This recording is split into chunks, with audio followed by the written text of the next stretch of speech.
Hello दोस्तों, नमस्कार। आज अपन बहुत ही जो है विशेष मुद्दे पर चर्चा करेंगे और वो विशेष मुद्दा होगा राजस्थान का भूगोल। वैसे राजस्थान का भूगोल लेकिन एक बात और बता दूं, राजस्थान में भर्तियों की ताबड़तोड़ मार आने वाली है, क्योंकि जैसे ही राजस्थान के चुनाव समाप्त होंगे तो तुरंत वैकेंसी आएंगी। और जो राजस्थान की पशु परिचर भर्ती थी उसे निरस्त किया गया था, वो कोई निरस्त नहीं हुई है दोस्तों। मैं आपको बता दूं, उसमें सिर्फ फॉर्म फिल करने की डेट निरस्त हुई है, बाकी सभी जो नियम थे वो ऐसे के ऐसे ही रहेंगे। तो आपको टेंशन लेने की कहीं भी जरूरत नहीं है। ये मन नहीं सोचना है कि वो भर्ती आगे जाएगी, क्या होगा क्या नहीं होगा। वो भर्ती मेरे हिसाब से राइट टाइम पे होगी, एग्जाम भी उसकी एग्जैक्ट टाइम पे होगी, जो है उसी टाइम पर एग्जाम होगी। लेकिन फॉर्म फिल आपको पता हो तो एक नियम चलता है कि एग्जाम से 45 दिन पहले फॉर्म भरने चाहिए। ऐसा नहीं है कि आप कभी भी फॉर्म भरे, क्या करें और क्या नहीं करें। तो आपको टेंशन लेने की कहीं भी जरूरत नहीं है। आपको पशु परिचर, राजस्थान कृषि पर्यवेक्षक, राजस्थान पुलिस जो सभी तैयारी कर रहे हैं उनके लिए तैयारी में जुटे रहना जरूरी है। अपन बिना टाइम गवाए हुए प्रारंभ करते हैं राजस्थान का भूगोल। अब राजस्थान के भूगोल में मैं प्रारंभ से स्टार्ट कर रहा हूं। तो देखिए राजस्थान का भूगोल, राजस्थान का भूगोल, ठीक है ना। राजस्थान का भूगोल आज से अपन प्रारंभ कर रहे हैं और इस पर मैं शानदार वीडियो आपको उपलब्ध करवाऊंगा जो आपको तुरंत याद हो जाए, कहीं भी आपको उसमें प्रॉब्लम नहीं आए। ऐसी वीडियो अपन इस पर जो है रोज डालेंगे। और राजस्थान का भूगोल इसी जो है चैनल पर मैं आपको बहुत ही जल्द पूरा उपलब्ध करवा दूंगा। इसी के साथ अपन जो है कुछ समय बाद राजस्थान की हिस्ट्री भी प्रारंभ करेंगे, राजस्थान की कला और संस्कृति भी प्रारंभ करेंगे, ठीक है। लेकिन 1 बाय 1 करके अपन इनको प्रारंभ करते हैं। देखिए सबसे पहले राजस्थान का भूगोल। अब राजस्थान के भूगोल में बन चुके हैं नए 50 जिले। कितने जिले? 50 जिले। अब आप सोच रहे होंगे 53 बन गए, टेंशन लेने की कोई जरूरत नहीं है, ठीक है ना। और जो है इसमें संभाग बने 10। कितने संभाग? 10 संभाग इसमें बन चुके हैं। इसी आधार पर अपन राजस्थान की जो है ज्योग्राफी को प्रारंभ करेंगे। क्या? राजस्थान की ज्योग्राफी को इसमें प्रारंभ करेंगे। अब देखिए सबसे पहले अपन इसको प्रारंभ करने से पहले इसका छोटा सा जो है परिचय देख लेते हैं। राजस्थान में एक आयोग आया था, वैसे आयोग सब जगह था, और उसका नाम था राज्य पुनर्गठन आयोग।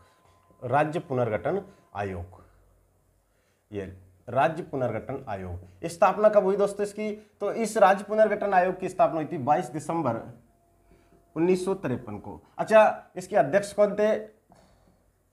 तो इसके अध्यक्ष डॉक्टर फजल अली थे। फजल अली, फजल अली, फजल अली थे। और इसमें 2 सदस्य भी थे। एक सदस्य का नाम तो था हृदयनाथ कुंजरू, हृदयनाथ कुंजरू, और एक सदस्य था जिसका नाम था के.एम. पढ़नीकर, के.एम. पढ़नीकर, पढ़नीकर, ठीक है। इन्होंने राज्य पुनर्गठन आयोग की जो रिपोर्ट दी, ये रिपोर्ट दिसंबर 1955 को दी। कब दी? दिसंबर 1955 को। ये लो साहब, दिसंबर 1955 को इस राज्य पुनर्गठन आयोग की जो है क्या दे दी? रिपोर्ट दे दी। और इसी के साथ जैसे ही संपूर्ण पुनर्गठन हुआ तो राजस्थान में एक नया राज्य, भारत में एक नया राज्य उभर के आया और उस राज्य का नाम क्या था? राजस्थान राज्य था। क्या था? राजस्थान राज्य। इस राजस्थान राज्य का एकीकरण पूर्ण नहीं होता है कभी भी, एकीकरण अस्तित्व में आता है। क्या? एकीकरण अस्तित्व में कब आया? तो एकीकरण अस्तित्व में आया 1 नवंबर 1956। लेकिन याद रखना, क्वेश्चन पूछा जाता है कि राजस्थान की स्थापना कब की गई। तो राजस्थान स्थापना दिवस इस दिन से नहीं मना करके अपन कब से मनाते हैं राजस्थान स्थापना दिवस? 30 मार्च से। क्यों मनाते हैं उसका कारण मैं आपको बता देता हूं। देखिए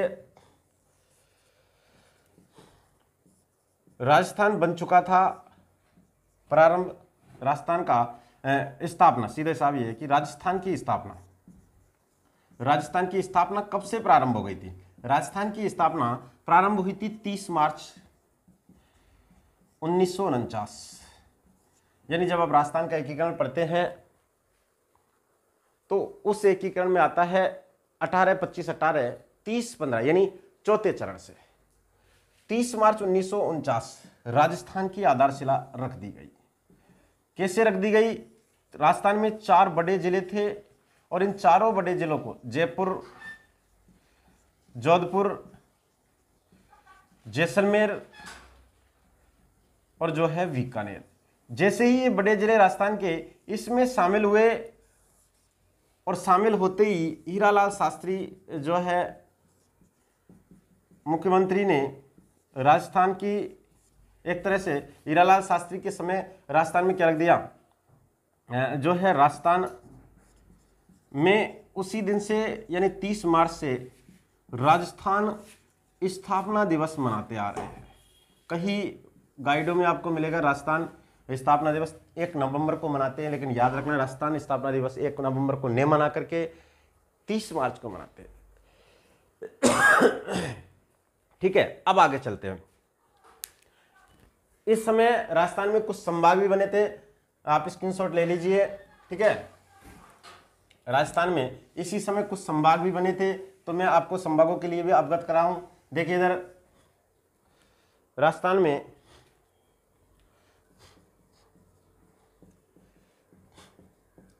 हीरालाल शास्त्री सरकार ने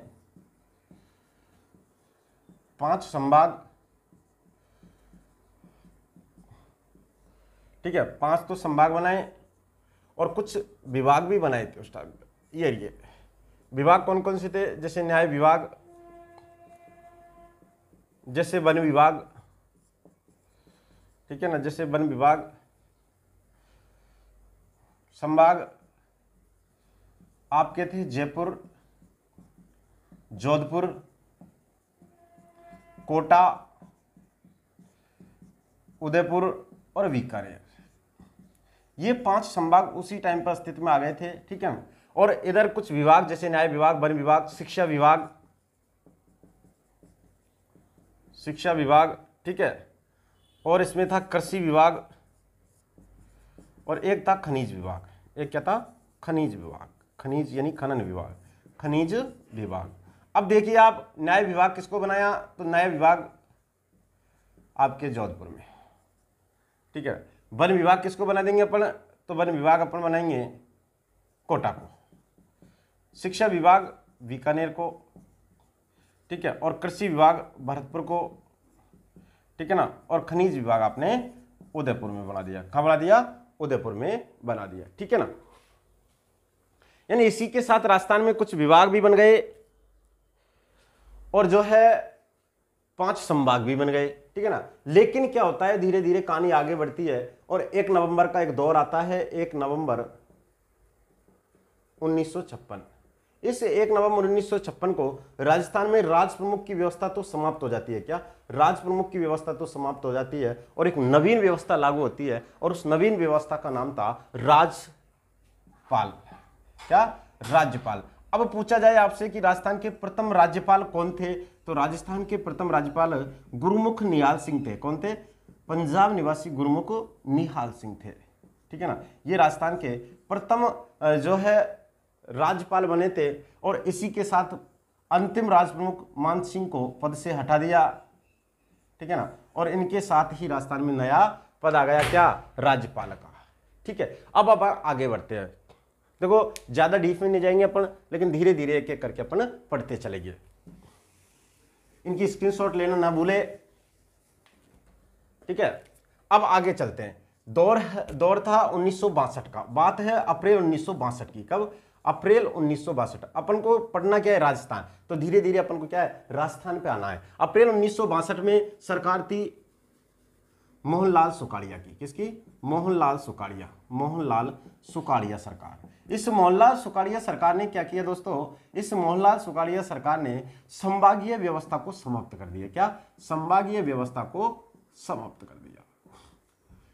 समाप्त करने का मतलब ये नहीं है कि परमानेंट कोई अधिनियम लेके और इसको परमानेंट हटा दिया, सिर्फ समाप्त किया, मतलब कुछ समय के लिए इसने समाप्त किया। लेकिन जैसे ही जनवरी 1987 में, जैसे ही कब, जनवरी 1987 में हरिदेव जोशी की सरकार आती है, हरिदेव जोशी। तो हरिदेव जोशी की सरकार ने क्या किया, हरिदेव जोशी की सरकार ने इस संभागीय व्यवस्था को पुनः प्रारंभ कर दिया। क्या, संभागीय व्यवस्था को क्या कर दिया, पुनः प्रारंभ किया। क्या, पुनः प्रारंभ कर दिया। और इसी के साथ राजस्थान में एक नया संभाग और जोड़ दिया, जो 1 नवंबर 1956 को जिला बना 26वां। कौन सा जिला बना था ये? 1 नवंबर 1956 को 26वां। इस 1 नवंबर 1956 के जिले अजमेर को नया संभाग घोषित कर दिया। क्या? और अब राजस्थान में कितने संभाग हो गए? 6ठा संभाग इसको बना दिया, 6वां संभाग बना। और इसी के साथ राजस्थान में कितने संभाग हो गए थे? 6 संभाग राजस्थान में हो गए थे। ठीक है, आगे की कहानी अपन नेक्स्ट वीडियो में पढ़ेंगे। आगे 7वां संभाग कौन बनाया, किसने बनाया था, ठीक है, किसके समय सरकार थी, कौन सी कमेटी गठित की गई थी, इन सभी जानकारी को अपन अगले और नेक्स्ट वीडियो में देखेंगे। तब तक के लिए नमस्कार। ठीक है, स्वस्थ रहे और मस्त रहे। Thank you.